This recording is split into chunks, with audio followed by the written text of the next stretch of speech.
Welcome to the Feelgood Factor podcast. Now please welcome your host, Dom Watterson. This is Feelgood Factor. I'm your host, Dom Watterson, and I think this is going to be episode 4. I think it is. Lose track. Doing that many different podcasts, it's going insane. And today, I'm going to pronounce your name wrong, probably. Is it Darren Jenking? Jenking, it's a G, not an S at the end. Right, yeah. Is it, so it's a, right, so it's not, it isn't Jenkins, it's Jenking. No. Yeah. It's a G, which is a real pain, right? Not really, no. I mean, mine's what I have to spell my surname constantly, Watterson. And I was just saying, I've got now where it's Water, S-O-N. And if I'm down south, they still don't understand me, so I end up having to spell it out. And my missus is called Nick, which I'm Dom and Nick. So I'm Dominic. And I remember, I used to remember when I was younger, probably secondary school, thinking, if I had a girlfriend called Nick, you know, I'd be Dom and Nick, you know, like some daft thoughts coming to your head. Yeah. As you do. So that tipped out well. That tipped out well for her, didn't it? Yeah, of course it did. Yeah, well, who's laughing now, right? Yeah. So we sort of, you came to our clinic and I got your card from the clinic, and obviously you've emailed me as well in between. And it's something I want to cover. I know I've spoke about this with Mike Williams as well from Sage Quay, because your day job, let's say, is a clinical hypnotherapist. Am I right there? That's right. Yeah. Your business is called New Day Rising, right there? That's right. Yeah. And you're based in Murfield, or Muffield, as we say. Muffield in the People's Democratic Republic of West Yorkshire, Yeah. And hypnosis, obviously, it's got some, let's just say, because of the TV stuff and what people do in pubs, it's got a certain notoriety about it, hasn't it? And really misnomers spread about what, and MK Ultra even, you know. So people think it's a weapon to be used against you or to be controlled, and it isn't. It's actually giving you more self-control, really, isn't it? It is. Yeah, absolutely. It's where change happens, and it's, to be fair, Dom, it's not. I kind of shy away from using the word hypnosis. There's nothing wrong with it, but because of those connotations, those kind of, can you make me, you know, pretend I'm a chicken and all that sort of stuff, which I don't do. Which, don't get me wrong, would be brilliant. I'd love to be able to do it, but at the moment I can't do that. So the word we tend to use is trance. It's more about, and it's about engaging conscious and subconscious mind at the same time. You can only do that when you're in a very relaxed state, but you don't have to be asleep. You can be conscious all the way through, but it's about having that very relaxed state. Yeah, there are different levels, aren't there? And the more you do it, the deeper you go into trance, if you like. Yes. And people are fearful of trance because they think they'll actually lose control. And that's not true either, is it? No. I mean, sorry, I often get people saying to me, "Oh, you're a hypnotherapist. I can't be hypnotized." And I say to them, good for you. Because not everybody can, you know, or not everybody wants to. If you don't want to, then that's absolutely fine. There's no there's no sort of magic or anything underhand about it. Yeah. And the things it can be used to treat, especially in this day and age where we're getting bombarded with information, I mean, mainly traumatic information as well, that a lot of people can't handle all that information. Probably all of us can't really handle all that information. And you've got to have a balance. And hypnosis therapy does give you that balance, or trance therapy, whichever we want to call it. Yeah, that's absolutely right. So everything else, is it worthwhile me just telling everybody what it is I do? And of course, 100%. Yeah, therapy, etc. If I were a good interviewer, I'd have asked you that. Yeah, if you were half decent at it, yeah. So don't worry about it. If I knew what I was doing, yeah. So where do I begin? Well, let me begin by very briefly just telling you where my background, plottedly, and then how I've got to where I've got to. So indirectly, Dom, you and Chris are part of my decision making, because you introduced me to Mike Williams, right, through one of the sheep farms, and I really like Mike, and I went on, and literally the first thing I watched him on YouTube, he was talking about some of his experience of being a hypnotherapist. The hypnosis that he'd used, and I think Mike was a regressive. I'd love to have a chat with him at some stage. I think Mike really focused on the regressive stuff, because what really hooked me was he was talking about people who he'd regressed them so far they went into almost past lives, and then he was talking about the doorway between the past life and I guess the current life, or different past lives, and it was kind of frying my head, but really interesting at the same time. And I literally turned around to my wife Linda and said, I want to be a hypnotherapist. That sounds a bit trite, but I did. I said, that sounds amazing. And if you go back long enough, when I was a kid growing up in the 80s, my mother had my brother quite late on. There was about 10, 11 years between me and my brother. And she got quite, if I say, she was mentally not well through the pregnancy and post the pregnancy, and that kind of continued. I think she's not with us now, but she became agoraphobic. Right. And I do recall as a kid in Nottingham, I was about 13 or so, she went to see a hypnotherapist. Now we're talking about 1984, something like that. So I mean, even as a kid, we never heard about anything like that, and it kind of sounded a bit mystiquey, a bit magic kind of thing. And she went and she made strides, but then she stopped. Yeah, and I suspect that was because it was the hard yards were coming up, or she was discovering stuff that she didn't think she was ready to get a handle on for whatever reason. I think it was regressive hypnotherapy. So that kind of always been in the back of my mind that actually that hypnotherapy is a thing and it can be beneficial, and kind of, if it's got hypnosis, it's going to be cool. But just listening to Mike on that podcast, it just something kind of clicked. And at the time, I was a management consultant, worked for myself, had been for 20 years or so prior to that. And literally the next day, I got on the internet, I went hypnotherapy courses near me. First one came up was Clifton Practice. We're doing it in Leeds. We're starting off in September. This was kind of like the May or June. Apply here. Within a week, I had my interview and I was on the course. And then sort of fast forward 10 months later, I've qualified effectively. And at the time, and there's a couple of things going on with the benefit of hindsight, it's the serendipity thing or the coincidence thing. I basically flipped I stopped being a management consultant and started being a hypnotherapist. Not necessarily overnight, but circumstances in what I was doing from a consultancy point of view. I just turned around and I thought, I'm a bit of a man out of time here. I'm not enjoying this. What I'm doing, it was that kind of, the money was good, but do I really want to be that far up whatever ladder at that point in time? And maybe it's conversation for another day. But I was with one client and we were talking about something, and something came out. I thought, that doesn't sit right with me. So lo and behold, I got into it. So compared to Mike, I think Mike was a regressive hypnotherapist. So the idea being is that you use hypnosis and hypnotherapy to take you back to maybe you had trauma when you were a child, and then to go back as your adult self and basically say to that child version of you, it's okay, you couldn't have done anything about it, forgive yourself, heal and move forward. Yeah, so that's I guess almost like a root cause kind of fix of hypnotherapy. I do something quite different. Use similar tools and techniques, but I do something called solution-focused hypnotherapy. So our mantra is actually the past is gone. Because you can't change the past, because if you change the past, then you won't be sat here talking to me probably. I won't be sat here talking to you. In fact, I'll be out of a job. Mm-hmm. So actually, the past is gone. Everything you've ever done, everything you've ever experienced, good, bad, indifferent, whatever it is, has got you to this point right here. So let's draw a line.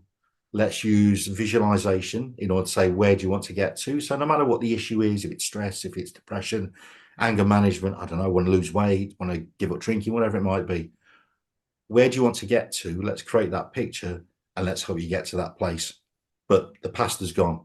And in order to do that, I'm relentlessly positive, because that positivity creates that arena for change. It creates the right positive neurotransmitters, so chemicals in the brain, increases serotonin, dopamine, etc. We might start talking about that in a bit more detail. All the stuff that you need, the feel-good stuff, feel-good factor, in order to get you to where you need to be and to sustain that as well. Because it kind of disheartens me when, particularly on Facebook and things, these are because I'm a hypnotherapist, so I get all the adverts directed at me, and it's like, stop smoking overnight, do this course, blah, blah, blah, blah, blah. And it's like to make you hate smoking, make you hate cigarettes or tobacco. And it's like, well, no, because if you hate something, it's hate and love, if I recall, are about that far apart. Yeah. So it's always living rent free in your mind. And I don't want that. So if someone could see me to stop smoking, I want smoking to be somebody that you used to know, that you might bump into the street, so something that you used to do, as opposed to, I must remember that I don't do that. Because if you think of something bad, if you think of something bad, good, you automatically think of something bad, don't you? Yeah. If you think of something up, you think of down, don't you? If you're doing it in the opposites, then it's strange, because I actually think like that, and I've not been trained to do this, but I suppose I have in a way. When we'll get into what I did in the 2000s, see if it resonates with yourself. But So it's interesting that you listen to us, then listen to Mike, and then. So how many years is that? Then have you been practicing now? 2 years since I've finished Interesting, training. right? Yeah. Isn't it weird how like call it serendipity or whatever you want to call it that everyone does, everyone will do this. You listen to someone, you get inspired from something else to take you to that next place. And also, it's changed your life, really. Oh, It totally. steps you away from what you were doing before in a positive way. Oh, absolutely. And you know, once you get under the bonnet of it, it's not rocket. So the good thing is it's not rocket science. It's not rocket science to learn, and it's not rocket science to apply, and it's not rocket science to receive either. Which I think is always, nobody needs to come and be fearful of, oh, I won't understand it or I won't be smart enough. That's nonsense. Yeah, it's a very simple process, but it's very robust. Don't underestimate the power behind it, but it's a very robust process as well. And I think the more you can, it's almost like the film that They Live, Mm. where he puts on the glasses Yeah. and you see stuff. You go, oh wow, I didn't realize that stuff was there. So I kind of do that, not in a bad way. I'm not seeing them all talking into the watches, but you kind of see the stuff that drives people. Mm. So therefore, that level of understanding just goes through the roof almost overnight. Because if somebody's in a very bad mood, where you go, okay, well that's just not because that person's not very nice and they're in a bad mood. There must be something else that's driving that pattern of behaviour.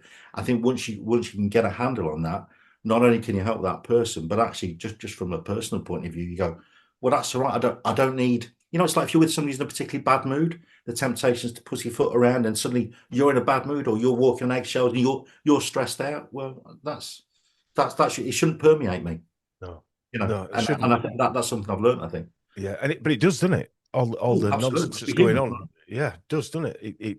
As what we've lived through over the last 6 years, and probably going to live through the next 6 years with this lunacy that's happening now again in the Absolutely. Middle East. Yeah. We're going to see trauma on a daily basis on a bigger scale, and you've got to have coping mechanisms. I suppose if anything, this podcast, you've got to have things that you can do or go to get you away from that trauma. Yeah. Yeah, And absolutely right. Or process that trauma. Yeah. mm, So I guess the maximum solution focused hypnotherapy is there's two main parts to your brain. Yeah. There's the left prefrontal cortex, which is kind of your conscious part. It's you basically, it's your personality. But that's the part of the brain that if you operate from there, you get stuff right in life. Yeah, you're in the zone. Talk about sports people being in the zone, etc. You're there. You can make rational decisions, take the on board flow the state, yeah. yeah, nothing phases you, yeah. Mm. But then you've got the limbic system, which is basically your early warning system. So, you hear people refer to the amygdala, which is the major part of the limbic system. So your amygdala is your center for fight, flight, and freeze. So that's the bit that's constantly. It's like your guard dog. It's constantly there. So the more you're feeding that amygdala with the negative messages, because it works quicker than that prefrontal cortex, it's going danger, danger, danger, all of that.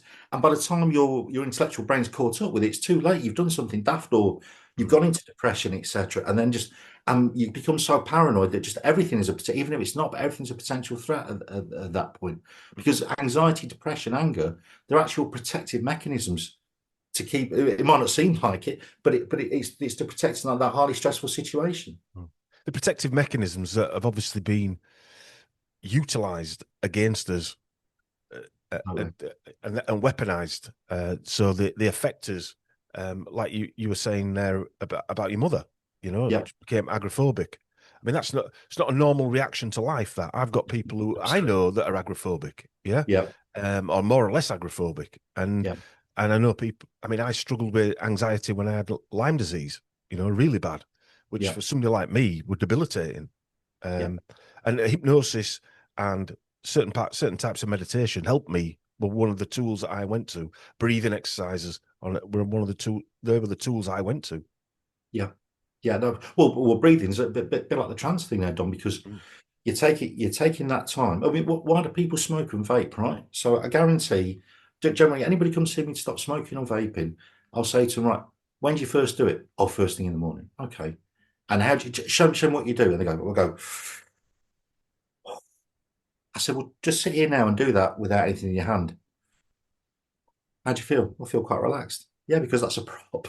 It's not giving you anything. No. It's just a prop. But you've picked up that prop when you've been not creating enough serotonin at that time, and the brain's gone, never mind, I can get something off all that muck in that cigarette. I can give me that's better than having nothing. I'll have that, and now made that association with the cigarette and the relaxation with feeling like I'm more in control. And that's so it's not so for instance, smoking vaping isn't actually an addiction because there's nothing in there to become addicted to. It's a habit. And it's strange how even smoking's been called an addiction, when habit programming, whatever you want to call it, that's what. And so really, what you're doing is deprogramming, aren't you? In a way, yeah. Absolutely. If somebody wants to deprogram themselves, and I think that's you've hit the nub of hypnotherapy there, yeah.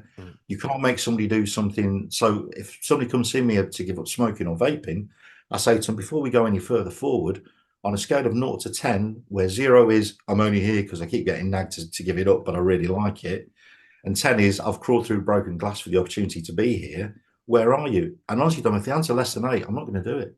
Yeah. Because I don't want to, yeah, I'll have your money, thanks.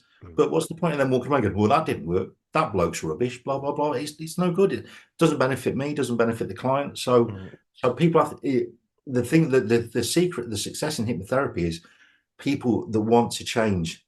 They don't have to articulate that change particularly well, but they just know that actually they want to do something else. They want, and through that, they've got all the answers. It's about guiding them to where inside that those they've kept those answers where they're locked, basically. Humans have got bad habits of committing to the wrong things. Like we'll commit to smoking or drinking too much or eating midget gems too much or whatever it might be. You know what I mean? Yeah. We've been trained to that they're treats, they're something you do as a prize or or a comfort. I'm going to treat myself to a McDonald's. I hear people saying stuff like that all the time when in reality it's self-harming. Absolutely. So the interesting one is, and I've done this a million times myself. You come home from work or whatever, you go, oh, what a day. Oh, I want to forget about it. I'm going to have a beer, I'm going to have a glass of wine or whatever, right? And I feel better. Sounds like Chris. Well, yeah, I couldn't possibly comment. Or alternatively, I've had a great day. This has happened. I'm going to celebrate. Guess what? I'm going to have wine or a beer. Yeah. So actually, having that reward or that pick me up is the motivation actually doesn't matter because all along I want that. So it's to understand the motivation why you want that, and if you want that and that's fine, you're happy with that, and then great. You don't need any help with that. But unfortunately, a lot of people do. And to your point about sort of smoking and why it's an addiction, well, it's the best sales technique in the world, Dom. If I sell cigarettes and I could convince you that you're addicted, I've got a customer for as long as you live. It's brilliant. Yeah. Especially if the side effects of stopping doing that thing are worse than actually doing it. Yeah. Because it just makes you go into cold turkey. I see people trying to stop and what have you. And just like coming off any prescription drugs, a lot of prescription drugs, they make you go into cold turkey as well, in their own way. And become harder to get off, don't they? But yeah. Or alternatively, they go to, well, I've got patches, or I've got the gun, but they've still hooked you into that. Or actually, if you go into NHS England and say you want to stop smoking, it advocates vaping on the grounds that, well, it's kind of not as bad as smoking. But we don't know because people haven't been vaping long enough to get that length of it. My gut feel is it's going to be a lot worse. I think once the next few years, I don't know if you and I will be around to actually see that impact, but actually, it's going to unearth it. But I think it's worse than smoking. And it's almost like saying, oh, if you're addicted to heroin, why not give cocaine a go? Because it's probably not as bad. Well, I mean, in fairness, heroin was made to wean people off opium. Yeah, that's where it was designed for that. So that was actually the weaner off. The solution. That was the solution. So, so how? I'm not looking for an exact figure, but you talk about regressive hypnosis. And what you do, solution-based hypnosis, right there, right? Solution focus. What other types of hypnosis are there, or styles, or whatever you want to call it? Well, I'd say that in my experience, they're probably the two main ones. There's EMDR, which I don't understand a great deal about, but that's to look at the eye movement. Okay. And to look at eye movement, and part of that is to kind of replicate that REM state. Right. Because that's how. So in solution focus, we talk about the concept we have as a stress bucket. Everybody has a stress bucket. So all the stuff happens to you in the day. You stubbed your toe, lost your keys, forgot to charge your mobile. it all goes into the stress bucket. And the way you empty that is by, well, either just, not being stressed about it, focusing on positive things in life to create those positive neurotransmitters, and sleep, particularly REM sleep, but beta level sleep. So I think EMDR kind of focuses on that. So I'd say they're probably the three. But you've got, I mean, so from a solution focused historically, or it's just etymology, is that the right word? It's gestation. There is elements of NLP, neuro-linguistic programming, in there, right? Yeah, particularly around. So when I see clients for phobias, not necessarily the agoraphobias, claustrophobia, but what we call a simple phobia. So maybe like flying, or something like that. And there's definite NLP techniques. I'm not sure, Dom, is that something you came across a lot? Yeah, neuro-linguistic programming. Yeah. A lot of that training. We did some courses in 2000s now, going back some time, and there were solutions. Well, it was called solution selling, and but it was devised by a psychologist. It was actually problem reaction solution. That's what it was.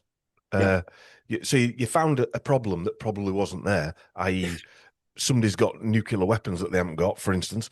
But yeah, so what's the solution? Let's go bomb shit out of them. But so you devise the problem, and so that's total fakery. But there actually is positive sides to that as well, isn't there? Where you find what the issue is, and you come up with a solution to handle it. So neuro-linguistic programming, like hypnosis, had a bad rap.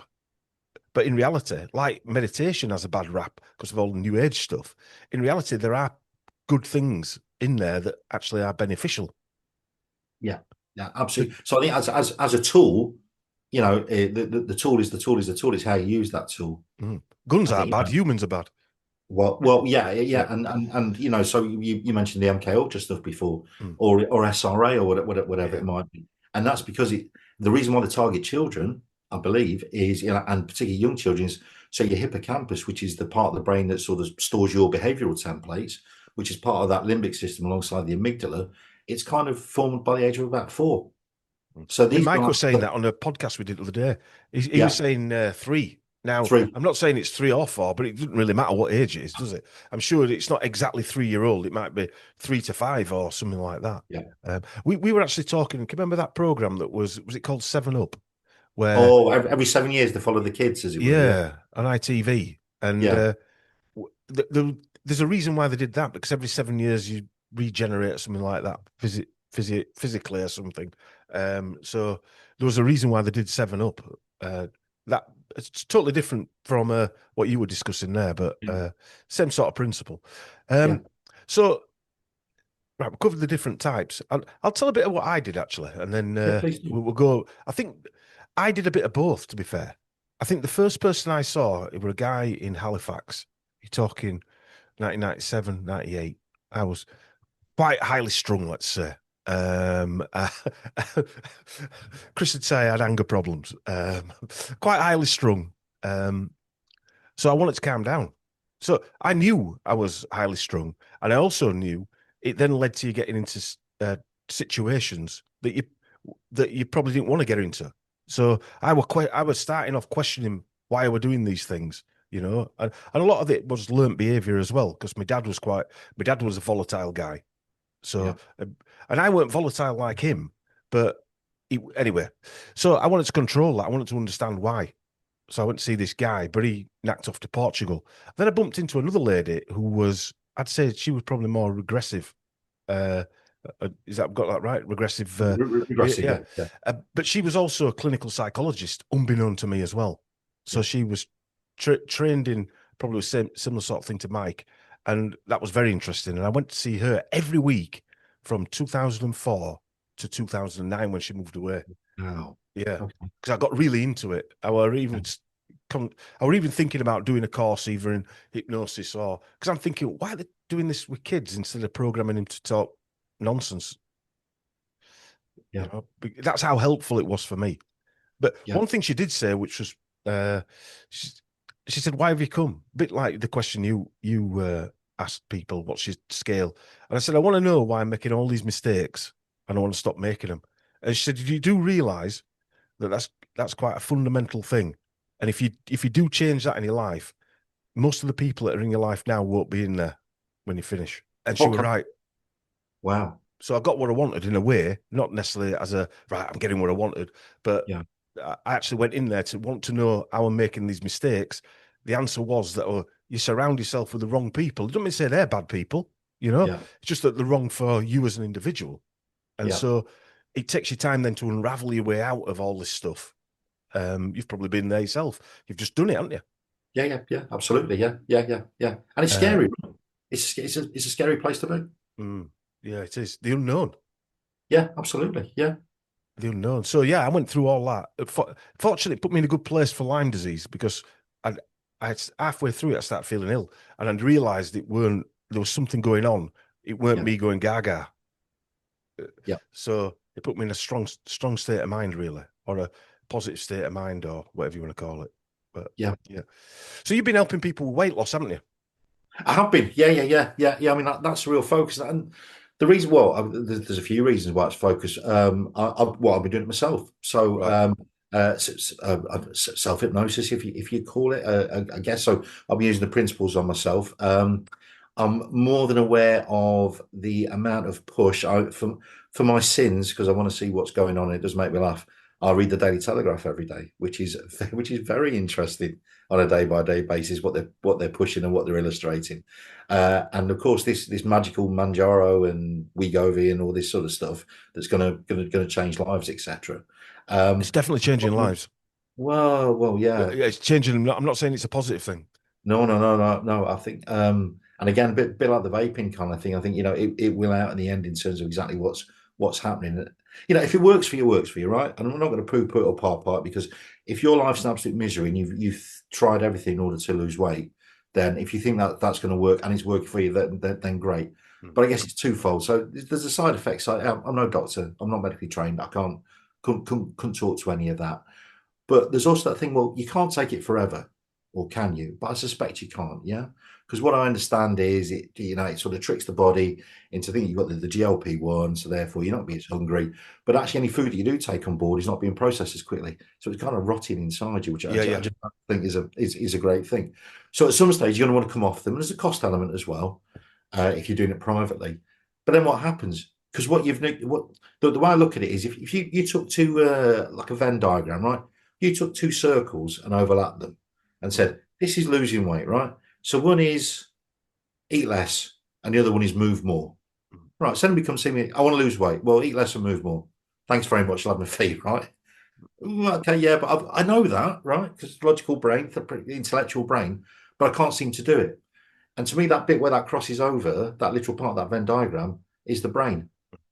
It's the locking bit. I think you've got to lock that in first in order to go, aha, right, now I'm in a position where that seems easier or that seems attainable too. Either eat less or move more or do both. So that's my particular thrust at the moment, is in terms, and not exclusively, obviously, but it's in terms to help people either who've not gone anywhere near the jabs, that don't want to go near them, or just not even thought about them, maybe can't afford them, or that are thinking about them, or even that are on them and thinking about coming off. It'll say, how do you make that sustainable? What is it do you need to lock in here that says, actually, this is how I am now. This is the person I've become. I don't go backwards because I've only changed my habits. I haven't changed my habits. If that makes sense. So from is it working? So let me take me for instance. I weighed myself on January the 1st. It wasn't pretty. I was nearly 19 and a half stone. And I'm 5'10", right? And I knew I wanted to focus on this. And I thought, well, somebody's got to change here because it's not great from a personal point of view. And do I be opening the door and somebody saying, "I'll come here for weight loss," and I'll say, "Yeah, I'll pop on the couch. I'll have you out in a minute. Finish knock you bad, right?" Yeah. It's not the best selling tool. So I've lost 32 pounds since January the 1st. And yes, I'm eating much more sensibly. Yes, I'm eating more rigidly, actually. And I'm doing more fasting and all that kind of stuff. And I'm exercising a lot more. But I'm not doing that and hoping that it works. What I'm doing is I'm training my brain. I'm coaching my brain to go, I want to achieve that target. And my target's in September. I'm not going to share it with anybody, but I know where I want to get to from a poundage point of view. There's various milestones along the way, and there's points where I'm going to, we're going to go on holiday, so I'm going to let the handbrake off for a few days. Great, because I'm human. I don't be miserable. Who wants to go on holiday and be miserable about it or self-loathing? Because that's only going to put stress into the bucket. So that's my focus at the moment, is to help people to really understand what it is they need to do from a brain point of view, through, and you look at relaxation, look at visualization, and say, okay, if we can do that, then how does that start to impact my habits, either what I'm eating or what I'm drinking, even, or how I'm exercising, how I'm moving about, how I'm living my life. Sleep's a massive thing. And great, I'm a hypnotherapist, so hypnosis, derives from the Latin for sleep, right? So actually, hypnotherapy is perfect for helping with sustainable weight management, Dom. And I think that's the key word here, is sustainable. Because I don't want people coming back saying that was great, but guess what? I'll put it all on, because that means I haven't been successful. You want to come back for something else, don't you? You want to come back because of something else to want to, because that's worked for them. Now I want to run the London Marathon, for instance, and I want to get in the mindset for that. You want something else to add to it, don't you? Yeah. And the reason I don't, people say, are you a nutritionist or a health practitioner because of the clinic? And I'm not. And there is a reason why, because I struggle. I trained from weight perspective quite a decent level, and I struggle with people who won't follow things through. I think I've got that Roy Keane mentality that can't. I struggle. Well, why aren't you doing it? My patience is a bit thin on that one. I think that's. I get people coming in with Lyme disease and they ask me what diet, and they go, "Oh, I've got to give all that up." I said, "Well, don't carry on feeling like shit." Pretty blunt, Yeah. Yorkshire hypnotherapy. Yeah, Yorkshire motivation. That's it, yeah. Ask our Chris. But it is difficult though to get your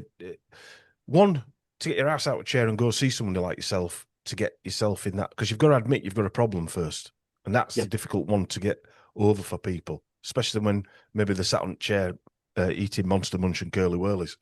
It is because it's easier to do that. Let's face it. Oh no, absolutely. And also, I mean, you think about it from and I'm not experienced this, but from what I understand from an Alcoholics Anonymous point of view, right?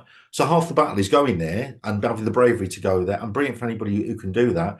And I think stand up and going, I'm Darren and I'm an alcoholic, kind of thing. Yeah, that's great. But that's you get that rush, you get that dopamine, you get that euphoria, yeah.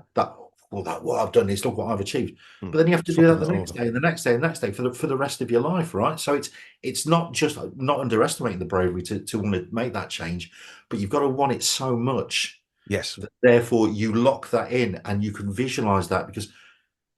And here, so you said about what we should do, what we should be doing for kids at school, and what we should be teaching them earlier on. The biggest revelation for me in all of the training, and 200 clinical hours over a 10-month period, etc., on top of my day job, is learning that the brain can't tell the difference between imagination and reality. It has no filter whatsoever. And I won't say that seems a bit scary, right? But actually, I think it sounds exciting. Yeah, well, absolutely, yeah. Because what you visualize, the brain has no filter. It's got no filter. Now you've got your own moral compass and all that kind of stuff, but it's got no filter. But it presumes you've either done it or you're going to do it. Yes.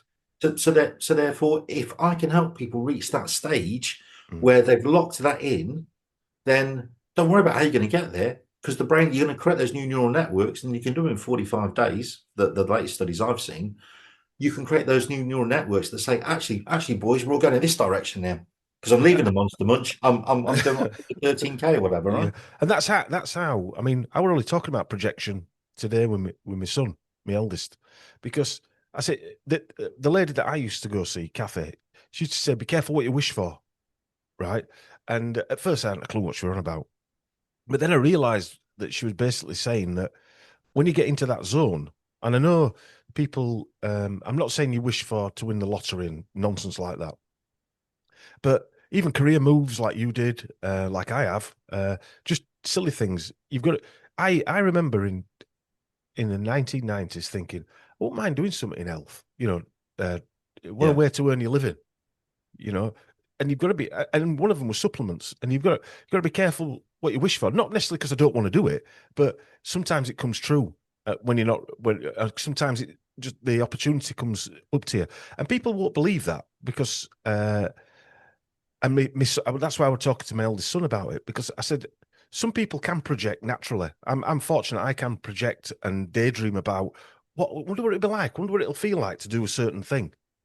And then I'll just forget about it. And I'll, whereas my wife can't do that. I'll never get to that point. I'll never do this, and I'll never be able to do that. Some people can't the naturally, is what I'm trying to say. Yeah, absolutely. You know, it's that big, I know, big picture thinking. I don't want to put a box around it, but yeah, some people say, I'll have that because that dopamine you create. I mean, dopamine is the drug of anticipation. Yeah. Oh, I'm looking forward to this. I'm looking forward to that. It's not even how many times, particularly go back to you and I are of a certain vintage. You go out in the late 80s, early 90s, whatever. You planned a big night out, or a Leo say we used to call him in Nottingham all day, all right, with the lads and all that, yeah. And you go, we'll do this, and we'll go to that pub, and then we'll do that, and we'll do that, and they're always rubbish, right? Because you've kind of built them up, but you've overplanned them, as opposed to just saying we should just go out that day and see where it takes us, and I know we'll have a great time.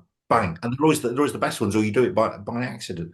So I think if you can hone that kind of, I want to reach that point, I'm not really going to worry about how I get there, but I can lock into actually how I reach that point. We've discussed weight management. What other stuff do you help people with? Specific things then? Okay, well, I mean, there's everything really. What have I seen recently? PTSD, phobias. So PTSD, what is a specific thing that's from? Is it because everyone thinks PTSD, you've been to a war zone? Yeah. Yeah. I know you can't talk about individuals, but yeah. Yeah, it's no. So what? But it doesn't, because it got coined and is associated with military, but it's not. It's trauma. Yeah, it's and all the stuff that comes on the back of it. You know that phrase, if you've only got a hammer, then everything looks like a nail. Yeah. In a way, but in a very positive way, solution focused in therapy is kind of like that, Dom. So I'm almost quite agnostic about the problems that people come to me with, because I want them to focus on a solution. Yeah. So at that stage, I'm sympathetic to what they bring to the table, but I only let them talk about it once, and that's it. We never go back because I'm solution focused. Yeah. So when they come in the concurrent after the initial consultation, they come to the next session, I never say to them, "How are you?" Because if you talk to somebody who's clinically depressed or got really bad PTSD, you never ask, "How are you?" No, because all they're going to do is they're going to go straight into that primitive brain, and that's it. Then it's fight, flight, or freeze, and nothing wrong with crying and all that. That's great, but that was the initial consultation, and we drew that line, we agreed it, and we moved forward from that point of view. So what I say is, what's been good? And when somebody, well, nothing's been, or I'll tell you what's not been good. No, I didn't ask that. What's been good? And I'm dogmatic about it. I use that uneasy silence. Because by articulating that, guess what? He said, "Oh, I saw so and so. I've not seen them for a bit," and blah blah blah. And, "Oh yeah, I had sausages for dinner last night. I love sausages." And the smile comes up, right? Bang, intellectual brain. Now let's talk about what we want to talk about.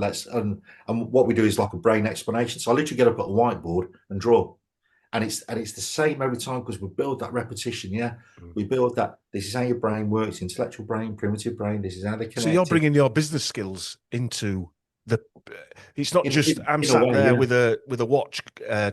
No, not so now you can do a presentation while that person's there as well, because your skill set. And this is what I find great with, like, I've got a business mind, if you like. I constantly think it, but not necessarily to make money, but for looking for opportunities. And so just because you've got an entrepreneurial brain that automatically tunes into an opportunity, don't mean to say you're automatically thinking how much money you can make. When I'm doing my research, I think, well, if that guy leads to that, and that leads to that, and that leads to that, blooming heck, I've seen this path that I've just found by opening these doors of opportunity. Absolutely. Yeah. Because what you're doing, you're looking for solutions, right? Yes. You are solution focused in how you think. Because you might not even have a problem, but you're going to look for a solution, yeah. Or something's going to avail itself. And I think there's can we get metaphysical? Let's get metaphysical. Yeah, why not? We talk about energy and vibration. I'm a massive believer. Let me give you an example. So alongside my hypnotherapy, I do fully committed, but I do part time. I have a job in a shop over in Wakefield, not a million miles away. About 3 days a week, and I absolutely adore it, because there's a lot of physical there. So I get to be active. People I work with are wonderful. Customers are great on the whole. No, you are great if you're listening. So the other day, Amazon delivery driver comes in, gives something to a lady I work with, who's my boss, and it's a square parcel, like about yay big, 12 inch by 12 inch kind of thing, and it's just a flat box. And she goes, "Oh, great, it's here." I said, "What's here?" So and it's an album, LP, a long playing record for those of you under a certain age, or over a certain age. Vinyl, yeah. Vinyl, yeah. It's played at 78. So it was an LP, and it was George Michael's Faith, right? I said, "Oh, I never knew you liked George Michael." And she said, "Oh, yeah." She said, "I used to own this, but what happened was I lent it some years ago. Blah blah blah. I'll start listening to vinyl soon. Blah blah blah blah blah." Now, in the shop, we have put the Bluetooth speakers on. We always put radio on, whatever radio station. And I tend to put gold radio on because a bit of everything, 60s, 70s, 80s kind of thing. I swear to God, Dom, as she was opening up that parcel, Faith by George Michael was playing. No word of a lie. And because she was so into it, I said, "Can you hear that?" She went, "Hear what?" And she went, "Oh." I said, "Yeah, it's not the spookiest thing you've ever come across."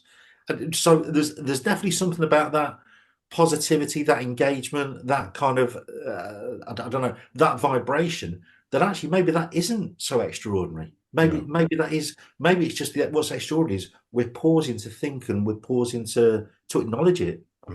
Yeah, well, I think the difference is we're realizing it's happening because we're in tune with it.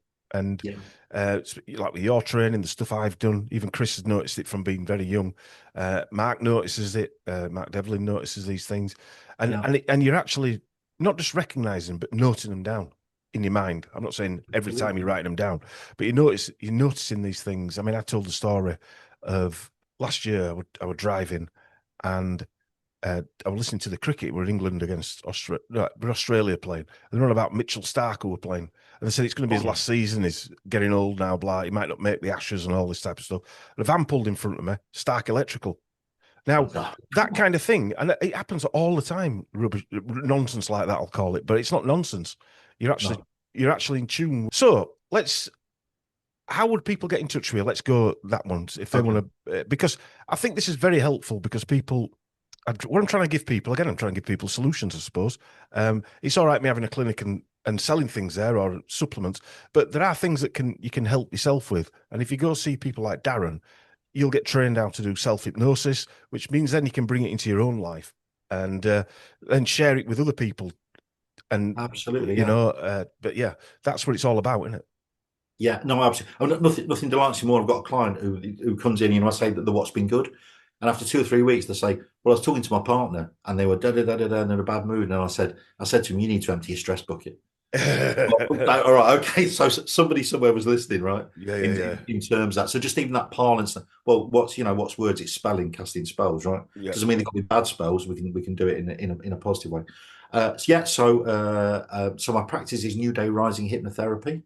New Day Rising is named after a song by a band called Husker Du. And I'm dread I ever meet Mark Devlin again. He's probably got some story about Husker Du and how fabricated they are, etc. But anyway, I'll run with it. I'm based in Mirfield. I can consult either in person. I've got a lovely clinic in Mirfield, central Mirfield, and also over Zoom as well, which is as powerful a medium as doing it in person. So my website is ndrhypno.com. It's not nice and short. Find me on Facebook, either as New Day Rising Hypnotherapy or as Darren, open profiles. I'm on Instagram, but don't bother me on Instagram because I don't understand it. I need to get on there to send messages to Chris, to be honest, about nonsense I've seen in films or on TV programs.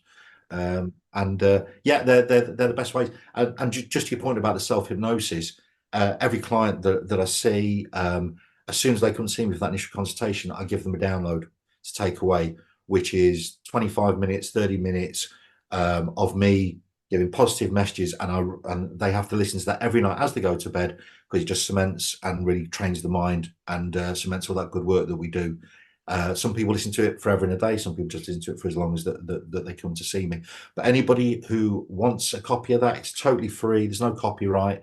Please send me a message either through the website, through Facebook, or my contact details are on the website, and I'll be delighted to send you a version of that. If it's going to help you get to sleep at night.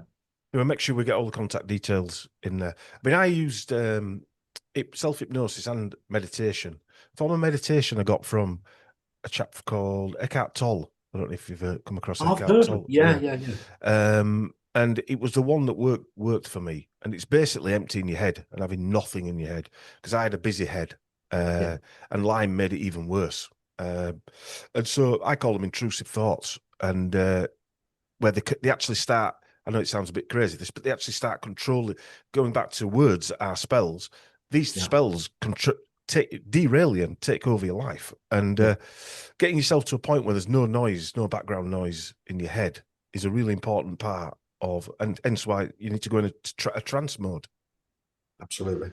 And if people close their eyes now, some people are fortunate and they haven't got any noise. But when I'm talking about noise, I'm even saying, right, I need to do this in the morning. I need to do that in the morning. I need to go meet them. That's noise, right? Yeah. Any voice in your head, that's noise.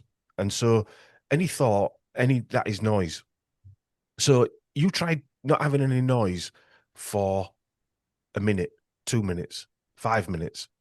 Anybody listening to this, it's a difficult process. That is in our day and age with all the interruptions, it's a very difficult process. But just having no noise in your head for 2 minutes takes you to a place that you've never been before. Yeah, it really, really does. And an important, sort of looping back to what we talked at the start about trance versus hypnosis. A really good example of trance is daydreaming. Yeah, and what do kids do? Kids daydream, right? And probably not as much as they used to do, but they do. Right? The dopamine scroll, but we can, we talk about it another day maybe. But the kids daydream, or should be daydreaming. But what do we do as parents, and what do teachers do, etc.? Pay attention, focus on this, focus on. But you want them in that relaxed state, because the subconscious is always taking notes, right? But because it's subconscious, you don't know it is. Yeah. So let your conscious mind go wherever it wants to go. Yeah. One of the easy ways to get rid of these busy minds, if you like, is to acknowledge that it's a busy mind, and acknowledge that you can hear your ego talking to you, because that's what it is, really. It's your ego trying to control you. And again, it's your ego's a requirement, isn't it, of your fight or flight. It's not just because you look good in the mirror or something like that. It is part of your integral mechanism to protect you. But again, it's been weaponized and used against you. Absolutely. And it's about, and if you can understand the relationship between that primitive brain, that limbic system you've got, which is doing all the, which is constantly on the lookout. It's paranoid, and it's paid to be paranoid, because else you'd die. You'd walk off the edges of cliffs and things like that. Yeah.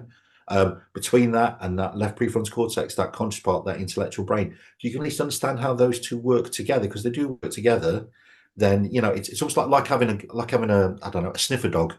But when people are very stressed, that's the lead on that sniffer dog's about 2 foot. Yeah. Whereas if you're nice and relaxed, the lead on that sniffer dog can be half a mile, because the next half a mile you walk is absolutely free, because the sniffer dog sniffed it out. Yeah. So you're not going to worry about it. So the more you can understand that, then you can make those decisions. And actually, you can, like you say, you can acknowledge, hey, my mind's busy. What am I going to do about it? Let it rock. I must have things to think about, as opposed to I'm going to try and answer everything all at once. And once you acknowledge that noise, you'll be very surprised how quickly it disappears. Yeah. Once you acknowledge the noise, it actually goes that instant. For some reason, going back to Jerry Mazinski interviews that we did, I think there's an attack. There's some kind of link to both of that, the busy mind, noisy mind, or whatever you want to call it, and what Jerry. It might be like something's tapping on the door trying to get in and control, but acknowledge it and it goes. Oh yeah, absolutely. And it's that classic thing about. And I see it all the time with particularly those who maybe come to me with very severe anxiety or depression, is to say to them, give what's been good, etc. It almost paralyzes people, because it's like, how can I? I've got all these other and well, no, hold on a minute. Actually, it's as much energy to say something positive as to say something negative. But there's something inbuilt, and I'm not quite got my head around it. I have to say that actually, it's almost like you have to the negative again.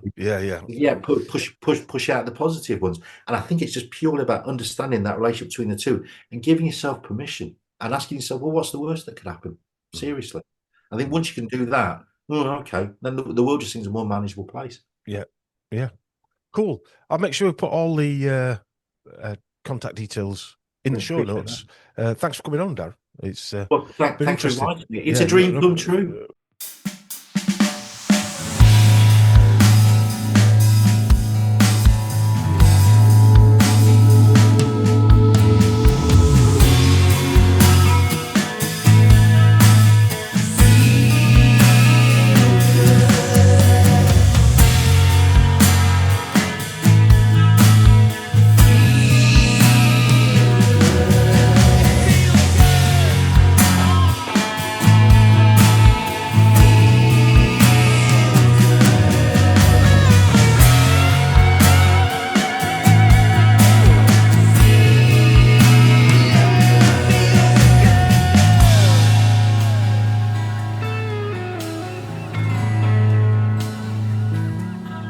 welcome to the Feelgood Factor podcast. Now please welcome your host, Dom Watterson.